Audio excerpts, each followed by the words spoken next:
Selamat siang Pak Ki dan Kak Kastos. Perkenalkan, nama saya Lucy Odilia Berianduli, NPM 190086.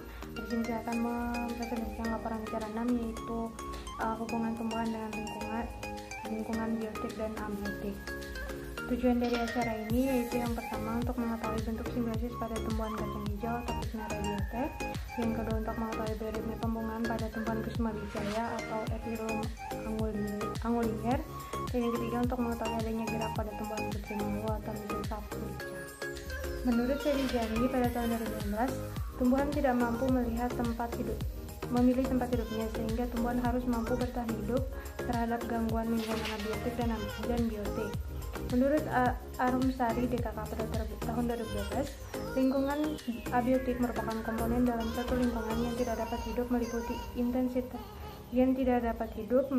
intensitas cahaya, pH tanah, suhu udara, dan pH air. Menurut Arifin DKK pada tahun 2020, lingkungan biotik merupakan komponen dalam satu lingkungan yang hidup melalui makhluk hidup seperti manusia, hewan, dan tumbuhan.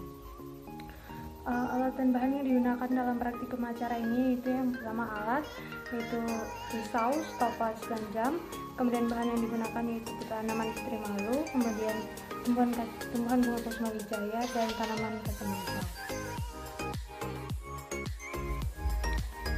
Menurut Kumalasari DKK pada tahun 2013, tanaman legume seperti kacang hijau memiliki bintil akar yang merupakan hasil simbiosis antara akar dengan bakteri Rhizobium japonicum dan yang berfungsi untuk mengikat nitrogen bebas di atmosfer. Menurut Sihan pada tahun 2004, simbiosis mutualisme merupakan interaksi antara dua organisme yang saling mendapatkan keuntungan. Contoh simbiosis mutualisme yaitu tumbuhan buah polong atau leguminosa yang mampu mengumpulkan bakteri Rhizobium pada akarnya, sehingga bakteri Rhizobium mampu mendapatkan zat karbohidrat dan nutrisi lain, dan juga berkas pengangkut pada tumbuhan leguminosa. Sedangkan tumbuhan leguminosa mampu mendapatkan asupan gas nitrogen melalui pengikatan gas nitrogen dari udara oleh bakteri Rhizobium. Menurut Suryantini pada tahun 2015, pigmen merah hemoglobin yang terdapat dalam bintil akar merupakan senyawa yang dibentuk agar enzim nitrogenase yang baik terhadap oksigen dapat dilindungi dan juga berfungsi untuk menyediakan oksigen untuk aktivitas respirasi bakteroid. Adanya pigmen merah hemoglobin menunjukkan adanya aktivitas penambatan nitrogen. Gambar bintil akar pada akar kacang hijau. Berdasarkan hasil yang diperoleh, diketahui bahwa terdapat bintil akar pada akar kacang hijau. Hal ini sesuai dengan teori Kumalasari DKK pada tahun 2013 yang menyatakan bahwa tanaman legum seperti kacang hijau memiliki bintil akar yang berupa hasil simbiosis mutualisme dengan bakteri Rhizobium yang berfungsi untuk mengikat nitrogen bebas di atmosfer. Adanya warna merah pada bintil akar ketika dibelah, ini menunjukkan adanya aktivitas penghambatan nitrogen pada tanaman legum, di mana hal ini sesuai dengan teori Suryantini pada tahun 2015 yang menyatakan bahwa adanya pigmen merah bernama hemoglobin yang menunjukkan adanya aktivitas penghambatan nitrogen pada tanaman legum.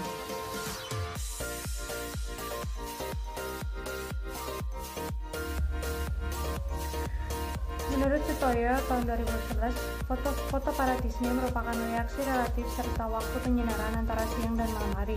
Fitochrom merupakan suatu pigmen yang berperan penting pada respon tumbuhan terhadap panjang hari. Mekanisme pembungaan yaitu respon fotoreseptor membawa organ fotosintetik ke arah datangnya cahaya sehingga dapat mendorong terjadinya fase pembungaan. Dari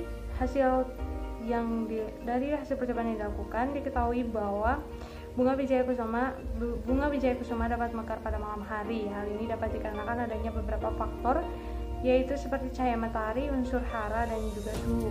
Hal ini sesuai dengan teori Nurjajanisi pada DKK pada tahun 2012 yang menyatakan bahwa faktor yang mempengaruhi pemekaran bunga wijaya kusuma dapat disebabkan oleh beberapa faktor seperti cahaya matahari, di mana akan mempengaruhi fotosintesis tanaman sebagai sumber energi pemekaran.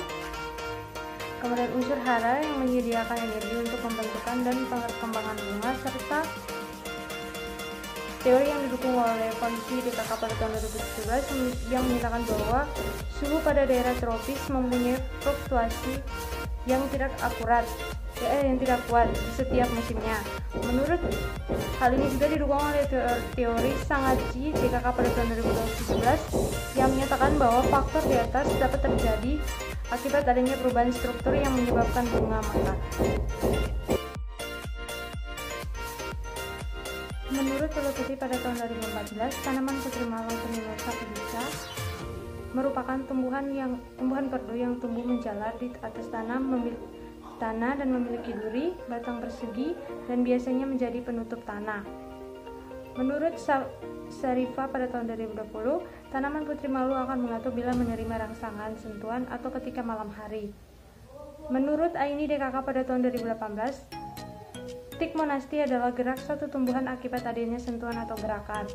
Rangsangan sentuhan yang datang menyebabkan aliran air menjauhi bagian yang disentuh, sehingga kadar air pada sel motor di daerah sentuhan berkurang, sehingga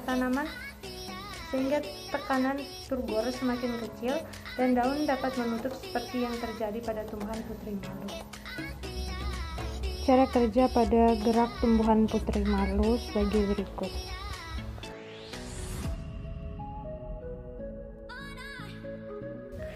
Berdasarkan percobaan yang telah dilakukan, diketahui bahwa ketika tanaman putri malu disentuh, maka tanaman putri malu akan menutup. Di mana hal ini sesuai dengan teori Sarifa pada tahun 2020 yang menyatakan bahwa tanaman putri malu akan mengatuk bila menerima rangsangan atau sentuhan atau ketika malam hari. Gerak menutup pada tanaman putri malu ini merupakan gerak tigmonasi, di mana hal ini sesuai dengan teori Aini DKK pada tahun 2018 yang menyatakan bahwa tigmonasi adalah gerak suatu tumbuhan akibat adanya sentuhan atau getaran.